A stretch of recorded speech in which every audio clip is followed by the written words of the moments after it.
அனைவருக்கும் வணக்கம். இன்னைக்குரிய வீடியோவில் என்ன பார்க்க போகிறோம் அப்படின்னு பார்த்தீங்கன்னா, 8வது மத்திய ஊதியக்குழு தொடர்பாக வெளியாகி இருக்கக்கூடிய முக்கியமான 4 தகவலை தான் பார்க்க போகிறோம். குறிப்பாக முதலாவதாக நம்ம பார்க்கக்கூடியது 30 முதல் 34% வரை சம்பளம் மற்றும் ஓய்வூதியம் உயருமா அப்படிங்கிறதையும், ரெண்டாவது ஃபிட்மேன் ஃபேக்டர்னா என்ன, 1.83 முதல் 2.46 வரை ஏன் பேசப்படுது அப்படின்றதையும், மூணாவது ஓய்வூதியதாரர்களுக்கு பென்ஷன் ரிவிஷன் மற்றும் அரியர்ஸ் எப்படி கணக்கிடப்படுறாங்க அப்படிங்கிறதையும், 2026 ஜனவரி 1 முதல் நிலுவைத் தொகை கிடைக்குமா அப்படிங்கிறதையும், தற்போது 8வது ஊதியக்குழுவோட நிலை என்ன அப்படின்றதையும், இந்த 4 விஷயங்களும் எது அதிகாரப்பூர்வ தகவல், எது எதிர்பார்ப்பு, எது கோரிக்கையாக செலுத்தப்பட்டிருக்கு அப்படின்றத டீட்டெயில் இன்ஃபர்மேஷன் அந்த வீடியோவில் பார்க்கலாம். வீடியோவை கடைசி வரைக்கும் ஸ்கிப் பண்ணாமல் பாருங்கள். நம்ம சேனலில் இதுதான் முதல் டைம் பார்க்குறீங்கன்னா மறக்காமல் சப்ஸ்கிரைப் பண்ணி பக்கத்தில் உள்ள பெல் ஐக்கனுமே கிளிக் பண்ணிக்கோங்க. இந்த வீடியோ பிடிச்சிருந்தா மறக்காமல் லைக் பண்ணி கீழே ஹைப் பண்ணி எல்லோ கலர் ஸ்டார் காமிக்கும் ஹைப் பண்ணி விட்டுருங்க. வாங்க வீடியோக்குள்ளே போகலாம். முதல்ல இந்த 8வது ஊதியத்தொகை அப்படிங்கிறது, அதாவது 8வது ஊதியக்குழு அப்படின்றது எதுக்காக கொண்டு வரப்பட்டுச்சு அப்படின்னா, இதுதான் ஒரு முழு விஷயத்தில் முதல்ல தெரிஞ்சுக்க வேண்டிய ஒரு முக்கியமான விஷயம். மத்திய அரசு ஊழியர்கள் அண்ட் ஓய்வூதியதாரர்களுடைய சம்பளம், அலோவன்ஸ், ரிட்டையர்மெண்ட் பெனிஃபிட்ஸ் மற்றும் பென்ஷன் தொடர்பான பல்வேறு அம்சங்களை ஒரு குறிப்பிட்ட கால இடைவெளிக்கு பிறகு மறுபரிசீலனை செய்வதற்காக பே கமிஷன் அமைக்கப்பட்டுச்சு. அந்த வகையில் 7வது மத்திய ஊதியக்குழுக்கு பிறகு தற்போது 8வது மத்திய குழு அப்படிங்கிறது அமைக்கப்பட்டிருக்கு. மத்திய அமைச்சரவை இதற்காக டேர்ம் ஆஃப் ரெஃபரன்ஸ் அப்படின்னு சொல்லிட்டு 2025 அக்டோபர் 28 ஒப்புதல் அளித்தது. அதுக்கப்புறம் தான் 8வது சென்ட்ரல் பே கமிஷன் அதிகாரப்பூர்வமாக 2025 நவம்பர் 3 அமைக்கப்பட்டுச்சு. இந்த குழுவுடைய தலைவராக நீதிபதி ரஞ்சனா பிரகாஷ் தேசாய் அவங்க இருக்காங்க. பார்ட் டைம் மெம்பராக பேராசிரியர் புலக் கோஷ் அப்படின்றவங்க இருக்காங்க. மெம்பர் செக்ரட்டரியாக பங்கத் ஜெயின் அப்படின்றவங்க இருக்காங்க. அதாவது இது வெறும் கோரிக்கையாக மட்டும் இருக்கும் அப்படிங்கூடிய விவசாயம் கிடையாது. 8வது ஊதியக்குழு அதிகாரப்பூர்வமாகவே அமைக்கப்பட்டிருக்கு. ஆனால் இதில் ஒரு முக்கியமான விஷயத்தை எல்லாருமே புரிஞ்சுக்கணும். குழு அமைக்கப்பட்டிருக்கு அப்படின்றதுனால 30 34% சம்பள உயர்வு ஏற்கனவே அறிவிக்கப்பட்டது அப்படின்னு அர்த்தம் கிடையாது. அந்த உயர்வு எவ்வளவு அப்படிங்கிறது இன்னும் இறுதி முடிவு அப்படிங்கிறது செய்யப்படல. தகவல் 1, 30-34% உயர்வு உண்மையா பொய்யா அப்படின்னு கேட்டிங்கன்னா, அதிகமாக பேசப்படக்கூடிய ஒரு விஷயம் இதுதான். 8வது பே கமிஷன் வந்ததால் மத்திய அரசு ஊழியர்கள் அண்ட் பென்ஷன் வாங்கக்கூடியவங்களுக்கு 30-34% வரைக்கும் சம்பளம் மற்றும் ஓய்வூதியம் அதிகரிக்கலாம் அப்படின்ற தகவல் கடந்த ஆண்டு வெளியான ஆய்வறிக்கையில் இடம்பெற்றிருந்துச்சு. குறிப்பாக ஆம்பிட் கேபிட்டல் வெளியிட்ட ஆய்வை அடிப்படையாக வச்சு தான் பல செய்தி நிறுவனங்கள் இந்த 30-34% கணிப்பை வெளியிட்டிருந்தாங்க. அதே ஆய்வில் தான் 8வது பே கமிஷனுக்காக ஃபிட்மேன் ஃபேக்டர் 1.83 முதல் 2.46 வரை இருக்கலாம் அப்படின்ற கணிப்பையும் சொன்னாங்க. ஆனால் இங்கே மிகவும் கவனிக்க வேண்டிய விஷயம் என்ன தெரியுமா, 30-34% மத்திய அரசோடைய இறுதி அறிவிப்பு கிடையாது.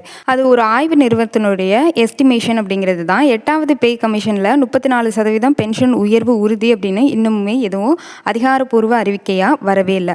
அதிகாரப்பூர்வமாக வெளியிட்டாங்க அப்படின்னா நம்ம சேனல்லே உங்களுக்கு நான் அதை அப்லோட் பண்ணுறேன். மத்திய அரசு இதுக்கான ஒப்புதல் அப்படிங்கிறது இன்னுமே அளிக்காமல் தான் இருக்குது. 2வது தகவல் ஃபிட்மேன் ஃபேக்டர்னா என்ன அப்படிங்கிறது தான்.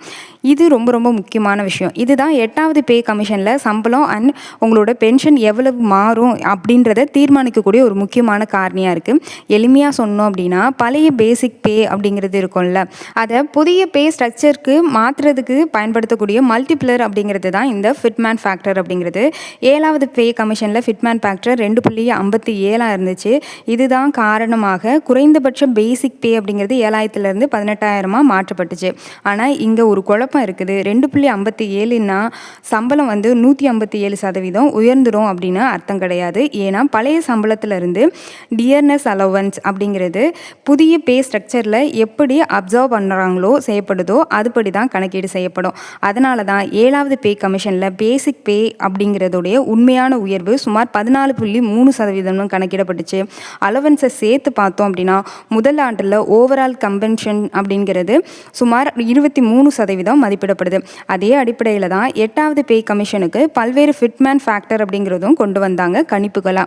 1.83, 2.0, 2.46ன்னு பல்வேறு எண்ணிக்கையில் பேசப்பட்டாங்க.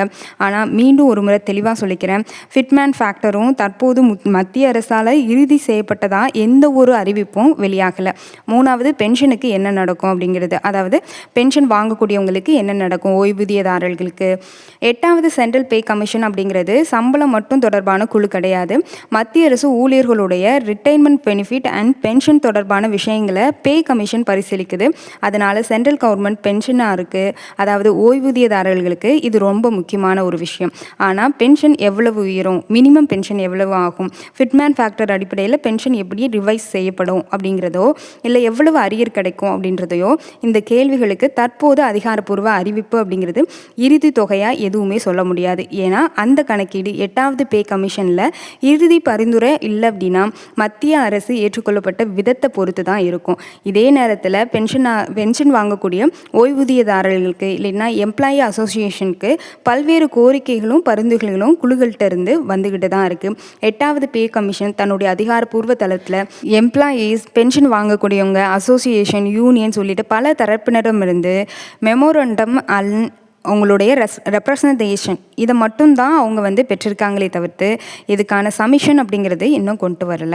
அதனால் நீங்கள் யாருமே இதை ரொம்ப பெருசாக எடுத்துக்க வேணாம். இதுக்கான சமிஷன் அப்படின்ற காலங்கிறது 2026 ஜூன் 15 வரைக்கும் நீட்டிக்கப்பட்டிருந்துச்சு. அதாவது பென்ஷனுக்கு கோரிக்கைகள் கேட்கப்படவே இல்லை அப்படின்னு சொல்ல முடியாது. மாறா அவங்களுடைய கருத்துக்கள் அண்ட் கோரிக்கைகள் தற்போது பே கமிஷன் அப்படிங்கிறது பரிசீலனை செஞ்சிட்ருக்குன்னு சொல்லலாம். அண்ட் தகவல் 4 என்னென்னா 2026 ஜனவரி 1 முதல் அரியர் கிடைக்குமா அப்படின்னு பார்த்தீங்கன்னா இதுதான் இப்போ பல பென்ஷன் வாங்கக்கூடிய ஓய்வூதியதாரர்களுக்கு கேட்கக்கூடிய ஒரு கேள்வி அண்ட் வேலை பார்த்துட்டு இருக்கவங்களுக்குமே இருக்கக்கூடிய ஒரு கேள்வி. 2026 ஜனவரி 1 முதல் புதிய பென்ஷன் அல்லது சேலரி கணக்கிட்டு அரியராக வழங்குவாங்களா அப்படின்னு சொல்லி கேள்வி எழும்பியிருக்கு.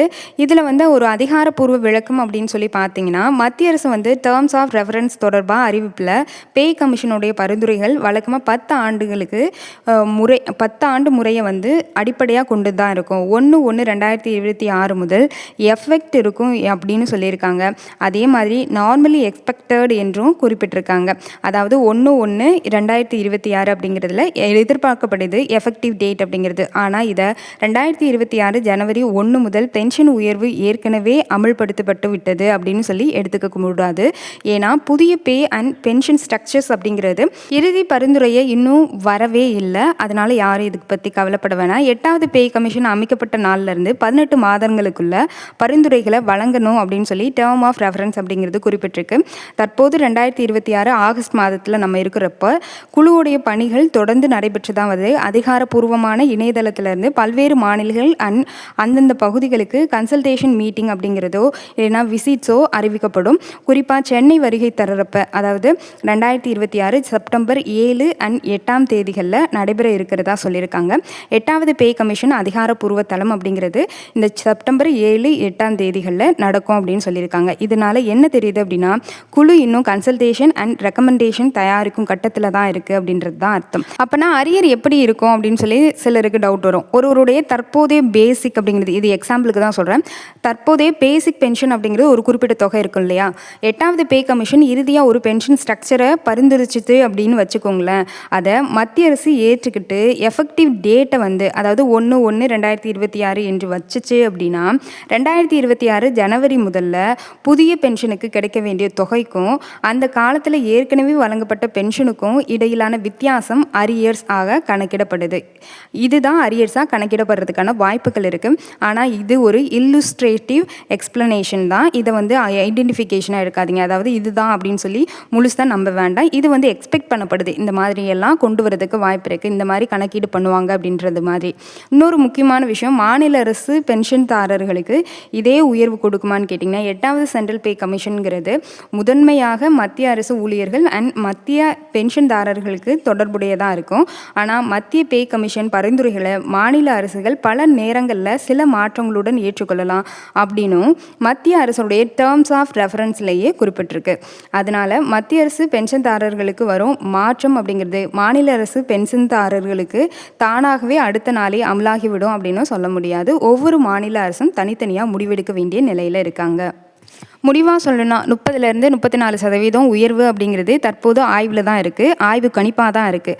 அரசு அறிவித்த இறுதி உயர்வு அப்படிங்கிறது கிடையாது, இப்போவும் அது ஆய்வறிக்கையில் தான் இருக்குது. ரெண்டாவது விஷயம் ஃபிட்மேன் ஃபேக்டர் அப்படிங்கிறது புதிய பேசிக் பே அண்ட் பென்ஷன் ரிவிஷன் அப்படிங்கிறது தீர்மானிக்கிறதுல முக்கியமான மல்டிப்ளேயராக இருக்குது. 1.83 முதல் 2.46 வரைக்கும் அந்த கணிப்பில் தான் வெளியாகி இருக்குது. ஆனால் இறுதி ஃபேக்டர் அப்படிங்கிறது இன்னும் முடிவு பண்ணல. மூணாவது சென்ட்ரல் கவர்மெண்ட் பென்ஷன்தாரர்களுக்கு பென்ஷன் ரிவிஷன் 8வது பே கமிஷனோட பரிசீலனைக்குள்ளே வருதே தவிர ஆனால் எவ்வளவு பென்ஷன் உயர்வு அப்படிங்கிறது இன்னும் இறுதியாக சொல்லப்படலை. நான்காவது 1/1/2026 முதல் எஃபெக்டாக இருக்கும் அப்படின்னு சொல்லி நிறைய பேர் நினச்சிட்டு இருக்காங்க. வழக்கமான 10 ஆண்டு முறையை அடிப்படையாக கொண்டு எதிர்பார்க்கப்படுது அப்படின்னு சொல்கிறாங்க. ஆனால் அரியர் எவ்வளவு எப்போது வழங்கப்படும், பே கமிஷன் பரிந்துரை அண்ட் மத்திய அரசுடைய ஒப்புதல்களுக்கு பிறகு தான் இதுக்கான தெளிவான ஒரு நடைமுறை அப்படிங்கிறது நம்மளுக்கு தெரியும். அதனால 30%லேருந்து 45% இல்லைன்னா 34% உயர்வு அப்படிங்கிறது புதிய பென்ஷன் அரியர்ஸ் போன்ற தலைப்புகளில் வரக்கூடிய தேவையில்லாத வதந்திகளை நம்பாதீங்க. இதுதான் இப்போ இருக்கக்கூடிய சூழ்நிலை அப்படிங்கிறது. அதிகாரப்பூர்வ அறிவிப்பு அப்படிங்கிறதும் இதுதான். இதில் அதிகாரப்பூர்வ அறிவிப்பு வந்தால் நானே உங்களுக்கு அப்டேட் பண்ணுறேன். வீடியோ பிடிச்சிருந்தா மறக்காமல் லைக் பண்ணி ஹைப் பண்ணி விடுங்க. நன்றி, வணக்கம்.